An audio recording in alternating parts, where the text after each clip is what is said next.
तो इसीलिए हम लोगों को चाहिए कि कहा भी गया है रामायण में, परहित सरिस धर्म नहीं भाई, परीड़ा सम नहीं अधमाई। कुछ नहीं बने तो गरीब की भलाई अवश्य करनी चाहिए, क्योंकि गरीबों के हृदय से जो वाणी निकलती है वो खुदा की वाणी होती है, और वो गरीब यदि प्रसन्न रहें तो खुदा भी प्रसन्न होकर आपकी तरक्की में सहयोग प्रदान करेंगे।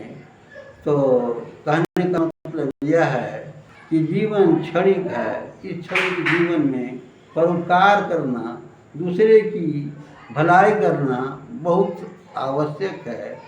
कहा भी गया है कि परोपकाराय फलन्ति वृक्षा, परोपकाराय वहन्ति नद्यः, परोपकाराय दुहन्ति गावः, परोपकारार्थम इदं शरीरम। कहा गया है कि जो वृक्षों में फल लगते हैं वो परोपकार के लिए ही होते हैं। वृक्ष स्वतः फल नहीं खाता, इसीलिए कहा गया, शास्त्र कहता है कि परोपकाराय फलन्ति वृक्षा। जो वृक्ष फलते हैं उनमें फल लगता है वो परोपकार के लिए होता है।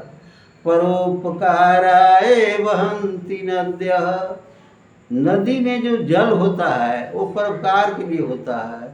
नदियाँ जल को स्वयं नहीं पीती हैं, पशु पक्षी जीव जंतु उसके लिए नदी का जल होता है, परोपकार के लिए होता है। और परोपकाराय दुहन्ति गावः, गाय जो दुही जाती हैं वो गायें स्वतः दूध नहीं पीती, परोपकार के लिए हम और आप दूध पीते हैं। और एक बात और याद रखें कि गाय विभिन्न रंगों की होती है, लेकिन उसका दूध उजला होता है, एक ही रंग का होता है। सभी गायों में एक ही प्रकार के दूध होते हैं। कहने का मतलब यह है कि परोपकारार्थम इदं शरीरम, यह शरीर मानव शरीर मिला है परोपकार के लिए।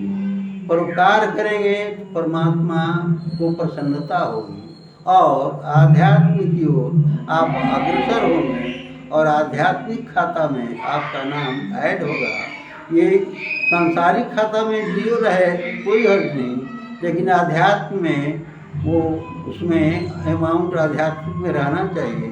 इतना ही कहकर मैं अपनी वाणी को विराम देता हूँ। श्रोताओं को नमस्कार।